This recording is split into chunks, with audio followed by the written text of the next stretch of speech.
नमस्कार विद्यार्थी मित्रांनो, अभ्यास मित्र परिवारामध्ये तुम्हा सर्वांचं स्वागत आहे. मित्रांनो, आपण डेली करंट अफेअर्सची सिरीज बघत आहोत. ठीक आहे. आणि मी काही दिवस जवळपास एक आठवडा सुट्टीवर गेलो होतो, त्यामुळे मधल्या काळात लेक्चर झाले नाही. काही लेक्चर हर्षाली मॅडमने घेतले. तर जो काही पोर्शन राहिला असेल तर त्यातले महत्त्वाचे क्वेश्चन जे ते डेलीच्या सेशनमध्ये मी इथून पुढे कव्हर करत जाईल. ठीक आहे. तर आजपासून आपले रेग्युलर सेशन परत सुरू होऊन जातील. 18 मार्चचं करंट अफेअर्स जे आहे ते आता आपण आजच्या लेक्चरमध्ये अभ्यासणार आहोत. लेक्चर सुरू करण्यापूर्वी राज्यसेवेसाठी बघा, पूर्व परीक्षेसाठी आपण विजयशीर बॅच सुरू केलेला आहे आणि पूर्व प्लस मुख्य परीक्षेसाठी फाउंडेशन बॅच सुरू केलेला आहे. फाउंडेशन बॅच मध्ये मित्रांनो तुम्हाला ती इन्स्टॉलमेंट मध्ये सुद्धा उपलब्ध होऊन जाईल. ठीक आहे. वन टाइम जर तुम्ही बॅच घेतली तर ती बॅच फक्त तुम्हाला 10,000 रुपयाची 5,000 रुपयांमध्येच मिळेल आणि जर इन्स्टॉलमेंट मध्ये घेतली तर ती बॅच तुम्हाला 7,000 रुपयामध्ये म्हणजे 3.5 अशा 2 इन्स्टॉलमेंट मध्ये घेता येईल. सेम आपण जर बघितलं तर कंबाईनच्या बॅचेस सुद्धा आहे. कंबाईनची जी बॅच आहे फाउंडेशन बॅच ती तुम्ही वन टाइम घेऊ शकता. डायरेक्ट 2,999 रुपयामध्ये इन्स्टॉलमेंट करून तुम्ही 2,500 रुपयामध्ये घेऊ शकता. त्याचबरोबर कंबाईन गट क पूर्व परीक्षेसाठी लक्ष बॅच आपण सुरू केलेली आहे. त्यानंतर गट ब मुख्य परीक्षेसाठी यशस्वी बॅच आपण सुरू केलेली आहे. आजपासून या सगळ्या बॅचेसवर माझे जे सेशन आहे ते कंटिन्यू होणार आहे. ठीक आहे. आपल्या या अभ्यास मित्राच्या नोट्स आहे जे तुम्ही ऍप्लिकेशनवरून परचेस करू शकता. त्याचबरोबर आपली टेस्ट सिरीज आहे ती तुम्ही जॉईन करू शकता. यासाठी तुम्हाला अभ्यास मित्राचं ऍप्लिकेशन डाउनलोड करायचे, टेलिग्राम चॅनल आणि इंस्टाच्या पेजला फॉलो करायचं आहे. सुरुवात करूया 18 मार्च रोजीचं करंट अफेअर्सला. पहिला क्वेश्चन आहे, देशातील पहिलं कायमस्वरूपी कायमस्वरूपी कलाग्राम कुठे बांधलं जाणार आहे? तर कायमस्वरूपी कलाग्राम याचा अर्थ काय आहे? तर कायम एक कलाग्राम जे आहे, कलाग्राम म्हणजे काय? तर असं गाव ज्या ठिकाणी कलेचं प्रदर्शन जे आहे, ठीक आहे, ते नेहमी केलं जाईल. किंवा जसं महाराष्ट्रामध्ये तुम्ही बघितलं असेल पुस्तकांचं गाव आहे, मधांचं गाव आहे, फुलपाखरांचं गाव आहे, तसे कलाग्राम जे आहे, ग्राम संस्कृतमध्ये गावाला ग्राम म्हटलं जातं, मग कलाग्राम जे आहे ते आता बनवलं जाणार आहे. आणि पहिलं कलाग्राम प्रयागराज उत्तर प्रदेशमध्ये बनवण्यात आलेलं आहे. ठीक आहे. तर लक्षात ठेवायचं, उत्तर प्रदेश मध्ये पहिलं प्रयागराज मध्ये पहिलं कलाग्राम बनवण्याचा निर्णय घेण्यात आलेला आहे. अजून कंप्लीट नाही झालं, निर्णय घेण्यात आलेला आहे. आणि हा निर्णय कोणी घेतलेला आहे? तर सांस्कृतिक मंत्रालयाच्या माध्यमातून हा निर्णय जो आहे तर तो घेण्यात आलेला आहे. कोणतं मंत्रालय? सांस्कृतिक मंत्रालय. ठीक आहे. तर सांस्कृतिक मंत्रालय कला गाव स्थापन करणार आहे, ज्यामध्ये आपण जर बघितलं तर या गावांमध्ये देशातील विविध संस्कृती परंपराचं दर्शन जे आहे ते आपल्याला होणार आहे. ठीक आहे.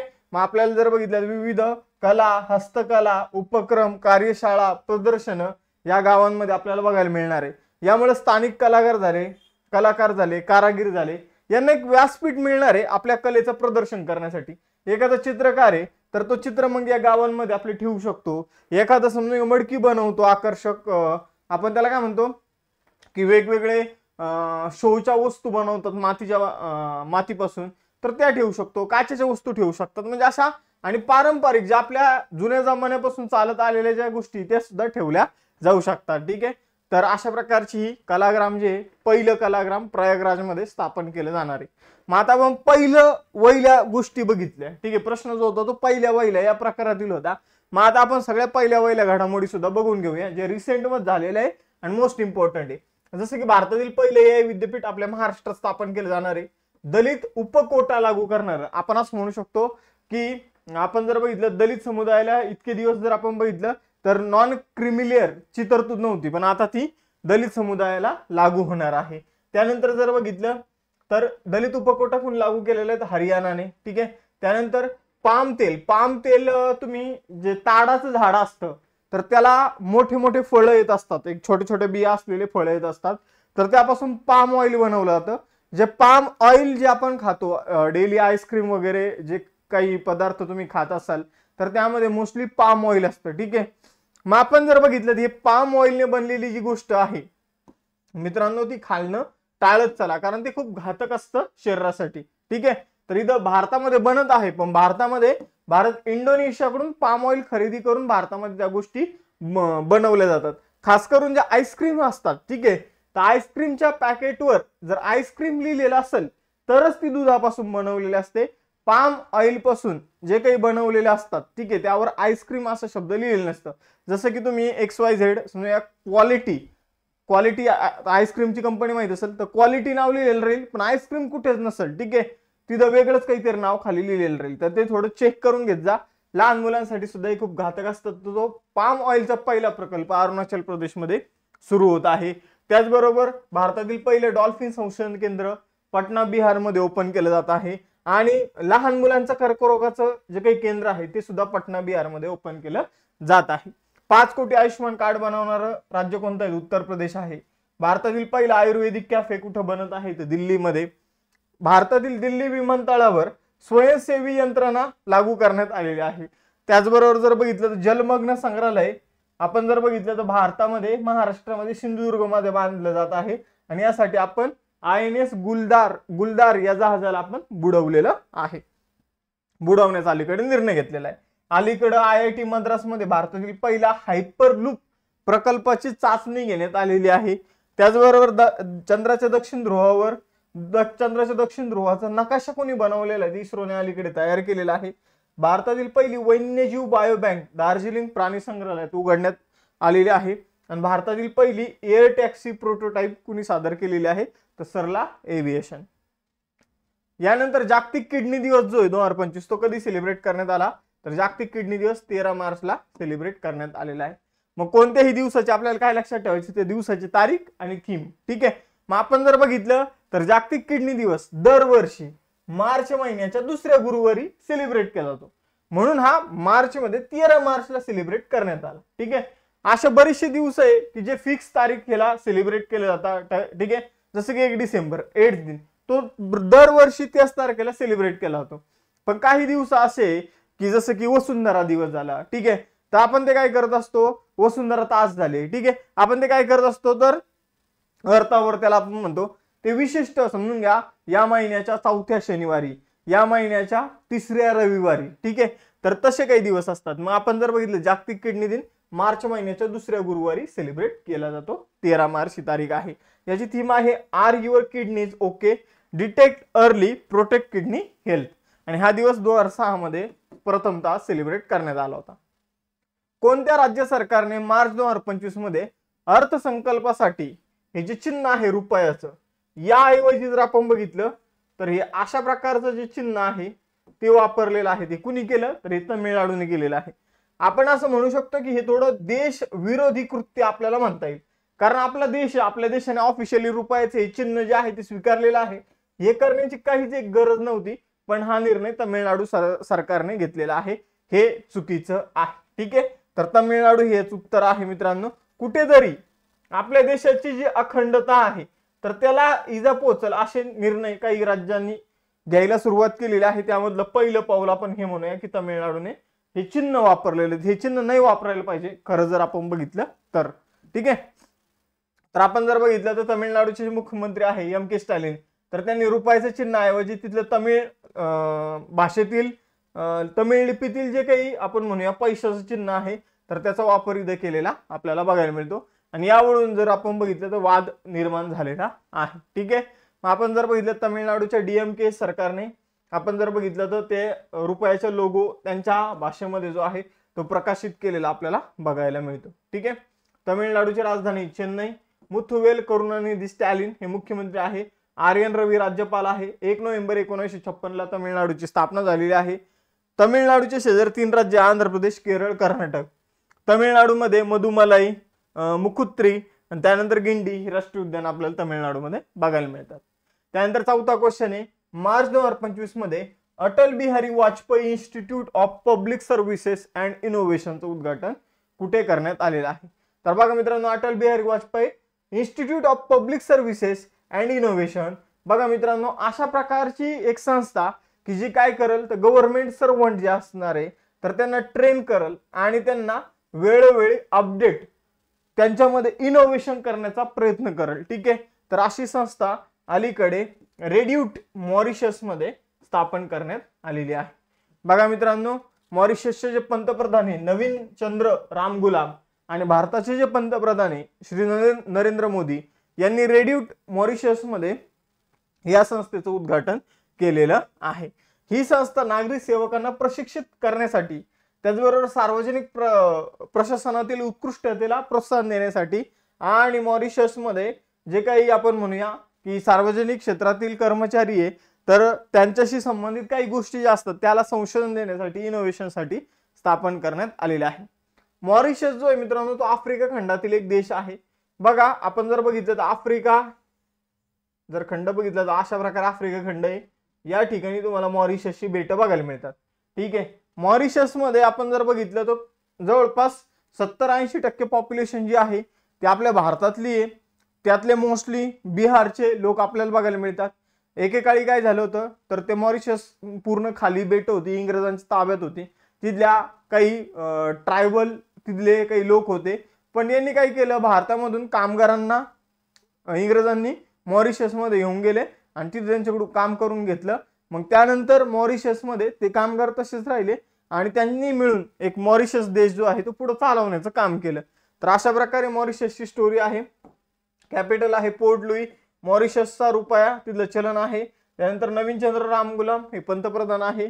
त्यानंतर राष्ट्रपती आहे धर्मेर गोखुल. ठीक आहे. नाव तुम्हाला थोडे आपल्या भारताशी रिलेटेडच बघायला मिळत असेल. संसदेचं नाव आहे राष्ट्रीय सभा. 12 मार्च मॉरिशस दिवस असतो आणि सर वीरसामी रिंगडू हे मॉरिशसचे पहिले राष्ट्रपती होते. त्याचबरोबर बघा मित्रांनो आतापर्यंत 1991 पासून जर आपण बघितलं तर भारतामध्ये सगळ्यात जास्त गुंतवणूक म्हणजे फॉरेन डायरेक्ट इन्व्हेस्टमेंट जी आहे ती कुठून आलेली आहे तर मॉरिशस मधूनच आलेली. जर तुम्हाला असं विचारलं की आतापर्यंत भारतामध्ये सगळ्यात जास्त गुंतवणूक कुठून आली तर मॉरिशस, आणि मग दरवर्षी 2024, 2023, 2022 या वर्षी मग बदलत असतं. मग कधी सिंगापूर टॉपला असेल तर कधी अमेरिका असेल तर कधी मॉरिशस असेल, पण आतापर्यंतच्या इन्व्हेस्टमेंटचा जर विचार केला ती मॉरिशसच्या माध्यमातून भारतामध्ये आलेली आहे. आंतरराष्ट्रीय योग दिवस जो आहे, ठीक आहे, आंतरराष्ट्रीय योग महोत्सव जो आहे 2025 तो कुठे आयोजित करण्यात आलेला आहे तर बघा मित्रांनो ऋषिकेश उत्तराखंड जे आहे या ठिकाणी आंतरराष्ट्रीय योग महोत्सव आयोजित करण्यात आलेला आहे. तर योगाशी संबंधित सर्वात मोठा महोत्सव जो आहे तो ऋषिकेश उत्तराखंड येथे आयोजित करण्यात आलेला आहे. जगातील सर्वात मोठा योग महोत्सव लक्षात ठेवायचे. योगाचा फायदा काय आहे तर त्याची जागरूकता वाढवण्यासाठी हा दिवस जो आहे तो सेलिब्रेट केला जातो. 50हून अधिक देशातील 900हून अधिक योग साधक जे आहे ते या उत्सवामध्ये सहभागी होण्यासाठी आलेले आहे. त्यानंतर संगणक क्षेत्रातील नोबेल पुरस्कार ज्याला म्हटला तर AM ट्युरिंग अवॉर्ड. ठीक आहे. तर कुणाला हा अवॉर्ड जो आहे तो तांत्रिक योगदानाबद्दल प्रदान करण्यात आलेला आहे. संगणक क्षेत्रातील आपण म्हणूया तांत्रिक योगदानाबद्दल AM ट्युरिंग अवॉर्ड 2024 जो आहे ज्याला संगणक क्षेत्रातील नोबेल पुरस्कार म्हटला तर हा अँड्र्यू बार्टो आणि रिचर्ड सटन या दोघांना देण्यात आलेला आहे. बघा मित्रांनो अत्यंत महत्त्वाचा असा पुरस्कार आहे AM ट्युरिंग अवॉर्ड. गुगल मार्फत जर आपण बघितलं तर या अवॉर्डसाठी जे पैसे आहेत ते दिले जातात. $1 दशलक्ष याचं बक्षीस आहे. ही रक्कम जी आहे आता अँड्र्यू बार्टो जे युनायटेड स्टेट्सचे अमेरिकेचे आहे आणि रिचर्ड सटन हे कॅनडाचे यांना दिली जाणार आहे. आता महत्त्वाचे पुरस्कार जाणून घेऊया. 2024 सालचा हिंदी भाषेचा साहित्य अकादमी पुरस्कार गगन गिल यांना मिळाला. रामन मॅग्सेसे पुरस्कार हायाओ मियाझाकी यांना मिळाला. बुकर पुरस्कार समांथा हार्वे यांना ऑर्बिटल कादंबरीसाठी मिळाला. मिस युनिव्हर्स 2024 ठरल्या व्हिक्टोरिया केअर थेल्विक ज्या डेन्मार्कच्या आहे. Dominica award of the honour Narendra मोदीजींना मिळाला. त्यानंतर राष्ट्रीय पुरस्कार राष्ट्रीय चित्रपट पुरस्कारामध्ये सर्वोत्कृष्ट चित्रपट अट्टम मल्याळम ठरला. सर्वोत्कृष्ट अभिनेता ऋषभ शेट्टी ठरला. तर सर्वोत्कृष्ट अभिनेत्री नित्या मेनन आणि मानसी पारेख या ठरल्या. नित्या मेनन थिरुचित्रंबलम चित्रपटासाठी तर मानसी पारेख कच्छ एक्सप्रेस साठी. इंटरनॅशनल बुकर पुरस्कार जो आहे तर तो कैरोस कादंबरीसाठी जेनी एरपेनबेक यांना मिळाला आहे. त्यानंतर एबेल पुरस्कार ज्याला गणित क्षेत्रातील नोबेल पुरस्कार म्हटला तर तो मिशेल टालाग्रँड यांना मिळालेला आहे. फिजी देशाचा सर्वोच्च सन्मान Companion of the Order of Fiji Draupadi Murmu यांना मिळाला. 2024 नेल्सन मंडेला पुरस्कार निमहास म्हणजेच National Institute of Mental Health and Neurosciences या संस्थेला मिळालेला आहे. 7वा क्वेश्चन तुमच्या समोर. United Nation Commission on the Status of Women चे 69वे सत्र कुठे सुरू झालं. ठीक आहे. तर युनायटेड नेशनचं जे काही महिलांशी संबंधित संस्था आहे ज्याचं नाव आहे United Nation Commission on the Status of woman या आयोग म्हणूया आपण याला. ठीक आहे. कमिशन आहे ते या आयोगाचे 69वे सत्र जे आहे ते न्यूयॉर्क USA मध्ये सुरू झालेले आहे. मग आता त्याचबरोबर तुम्हाला काय काय गोष्टी लक्षात ठेवायचे. 69वे सत्र आहे. ठीक आहे. न्यूयॉर्क मध्ये सुरू झालेले. भारताचं कोण उपस्थित आहे तर भारताच्या केंद्रीय महिला आणि बालविकास मंत्री अन्नपूर्णा देवी जे आहे यांच्या नेतृत्वाखाली भारताचं शिष्टमंडळ जे या अधिवेशनाला उपस्थित राहणार आहे. कोणत्या लढाऊ विमानाने मार्च 2025 मध्ये ओडिशाच्या किनारपट्टीवर एअर टू एअर अस्त्र मिसाईलची यशस्वी चाचणी केली? तर हवेतून हवेमध्ये मारा करणारं अस्त्र मिसाईल जे आहे मित्रांनो, तर त्याची चाचणी अलीकडे तेजस विमानामधून करण्यात आलेली आहे. कोणतं विमान? तेजस विमान. बघा मित्रांनो, हे मिसाईल जे आहे ते DRDO ने विकसित केलेलं आहे. ओडिसामध्ये जो चांदीपूर नावाची किनारपट्टी आहे त्या ठिकाणी याची यशस्वी चाचणी करण्यात आलेली आहे. जवळपास 100 किलोमीटरवर मारा करू शकणारं हे मिसाईल आहे. व्हिज्युअल रेंजच्या पलीकडे जाऊन, म्हणजे जी गोष्ट दिसत नाही, समजून घ्या की भारताचं तेजस विमान दुसऱ्या एखाद्या विमानाचा पाठलाग करते आणि ते विमान समजून एखाद्या डोंगराच्या आड गेलं किंवा दुसरीकडे गेलं की एकदा तेजस विमानाने एकदा समोरचं विमान लॉक केलं, मग ते समजून पुढं कुठेही जाऊ द्या, अस्त्र मिसाईल बरोबर जाऊन त्याला काय करू शकतं? हिट करू शकतं. म्हणजे व्हिज्युअल रेंजच्या पलीकडे, म्हणजे दिसण्याची जी क्षमता आहे तिच्या पलीकडे जाऊन ते काय करू शकतं? त्या विमानाला हिट करण्याची ताकद जी आहे ती आपल्याला यामध्ये बघायला मिळते अस्त्र मिसाईल मध्ये. मार्च 2025 मध्ये केंद्र सरकारने मिशन अमृत सरोवर मध्ये कोण सामील झालेले आहे? प्रश्न व्यवस्थित समजून घेऊया. मार्च 2025 मध्ये केंद्र सरकारच्या मिशन अमृत सरोवर मध्ये कोण सामील झालेला आहे? तर बघा मित्रांनो, मिशन अमृत सरोवर नावाची योजना भारताच्या स्वातंत्र्याला 75 वर्ष जेव्हा पूर्ण झाले होते तेव्हा सुरू करण्यात आली होती. भारताचा अमृत महोत्सव जो सेलिब्रेट करण्यात आला होता त्या अमृत सरोवर योजना सुरू करण्यात आली होती. या योजनेमध्ये प्रत्येक जिल्हा जो आहे मित्रांनो, या प्रत्येक जिल्ह्यामध्ये 75 आपल्याला सरोवराची निर्मिती करायची होती आणि असं एकूण देशामध्ये 50,000 सरोवर जे आहे ते निर्माण करायचे होते. अशा प्रकारे या अमृत सरोवर योजना जी आहे ती आपण सुरू केली होती. मग आपण जर बघितलं तर सुरुवातीला ती योजना सुरू झाली. आता यामध्ये जर बघितलं तर भारतीय रेल्वेने सुद्धा काय केलेलं आहे? या योजनेमध्ये सहभागी झालेली आहे. आता ही सरोवर निर्माण करायला भारतीय रेल्वे सुद्धा काय करणार आहे? मदत करणार आहे. ठीक आहे. तर भारतीय रेल्वे जी आहे ती केंद्र सरकारच्या मिशन अमृत सरोवर मध्ये सामील झाली. ही योजना 24 एप्रिल 2022 रोजी लॉन्च करण्यात आली होती, ज्यावेळी भारताच्या स्वातंत्र्याला, आता हे जे वर्ष आहे 2022, यामध्ये भारताच्या स्वातंत्र्याला किती वर्ष पूर्ण झालेले आहे? तर 75 वर्ष पूर्ण झालेले आहे. याचा उद्देश पाण्याचं संवर्धन करणं हा आहे. ग्रामीण भागात जी पाणी टंचाई आहे ती दूर करायची, पाण्याची पातळी वाढवायची, प्रत्येक जिल्ह्यात 75 तलाव जे आहे ज्यांना अमृत सरोवर म्हटलं जाणार आहे तर ते निर्माण करायचे आणि देशभरामध्ये 50,000 जलाशयाची निर्मिती करायची, असा एकूण उद्देश आहे. ठीक आहे. आपल्या कशाची? आपल्या महाराष्ट्र सरकारची एक योजना आहे. फडणवीस सरकार जेव्हा पहिल्यांदा आलं होतं 2014 मध्ये, तर तेव्हा जलयुक्त शिवार नावाची एक सक्सेसफुल योजना त्यांनी सुरू केली होती. तिचीच एक कॉपी पेस्ट म्हणूया आपण. ठीक आहे. पण पूर्ण देशभरामध्ये एक योजना आहे ती आहे अमृत सरोवर योजना. भारतीय रेल्वे विषयी जाणून घेऊया. भारतीय रेल्वेची सुरुवात 16 एप्रिल 1853 ला झाली. राष्ट्रीयकरण 1950 ला झालं. रेल्वे बोर्डची स्थापना 1905 मध्ये झाली. नवी दिल्लीमध्ये मुख्यालय आहे आणि सध्या रेल्वे बोर्डाचे अध्यक्ष सतीश कुमार. त्यानंतर रेल्वे मंत्री अश्विनी वैष्णव. त्यानंतर जर बघितलं भारतातील जो काही गव्हर्नर जनरल होता लॉर्ड डलहौसी, याच्या कार्यकाळात रेल्वे मार्ग जे आहे तर त्यांचं मोठ्या प्रमाणावर विस्तारीकरण झालं. त्याचबरोबर जर बघितलं पहिली रेल्वे 16 एप्रिल 1853 रोजी बोरीबंदर मुंबई ते ठाणे या दरम्यान धावली.